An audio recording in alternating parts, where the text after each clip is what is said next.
On today's lending update, we have Matt here with Neo Home Loans, and one of the things that we wanted to talk about was the fact that we're actually seeing the potential of some appreciation in the market. When everybody thinks we're taking a nosedive, the truth is a nosedive just means that we're going up slower, not necessarily that we're going down. Talk to us about that. Yeah, so it's like being on the freeway and slowing down versus putting it in park and then, or stopping the car and then putting it in reverse and going back the other direction. We've slowed the pace down of what we've been accustomed to over the last few years, but we're seeing some really good home value appreciation numbers this year over year, where essentially double expectations, greater than 5%. Most of the outlets that are out there measuring appreciation, we're anywhere from 5 to 10%, but anything over 5% is above historical norms for the country. So it's even with the higher interest rates, we're seeing a great year for home value appreciation.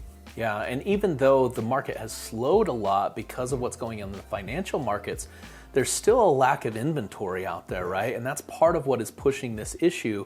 Is it may be a little bit more difficult to buy, but the challenge you're dealing with now is just going to turn into a different challenge later. That's right. So affordability is the challenge today with higher interest rates. I mean, that's no news to anybody. That's the biggest challenge we're facing today. But there's a lot of different levers. And if you've been following the show, we've talked about using seller credits to help buy down the interest rate permanently or temporarily lower. But today's challenges, as interest rates drop, are going to change from the affordability to being a challenge with inventory, right? Being able to get a home, because as interest rates drop, as we've seen through the month of November, just a little drop in interest rate. I mean, we're at application levels in the month of November that we were, in June in the peak season, which isn't normal for November. So as rates trend lower moving forward, you're going to have more people off the sideline into the marketplace, gobbling up that inventory, which is going to continue to pressure it lower, make it more challenging to find a home, even if you got a great rate.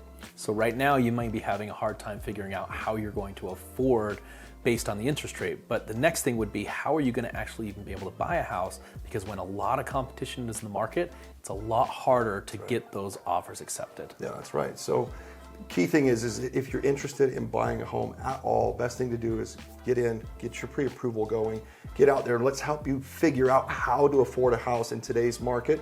And then, if we can get you into one, great. We're going to be able to help you refinance in the future when rates do bottom out, or help strategize for the shift in the market we're going to see in 2024. Yeah, there's always a way to buy. You just want to make sure you have the right team on your side, and Matt is definitely one of those guys you want to have with you.